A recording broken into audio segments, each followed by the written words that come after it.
Yağmur olsa of of diyorum.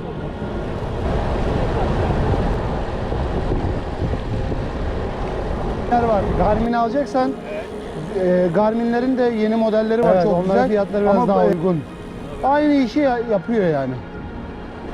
Tır geliyor beyler. Tam bisiklet havası var bugün. Tam.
...1780 oldu da bir şey değilmiş ya. Eğim ne kadar İrfan? Güzel. Yani %15'leri var mı öyle bazı yerlerde? Çok şeye bakmadım. Yani çok böyle hafif yokuş aşağı da oluyor değil mi? Değil mi? Oluyor da. Ya inmezsin orada ya. Kuzenim geliyordu benim. Ben kuzenimle çıktım.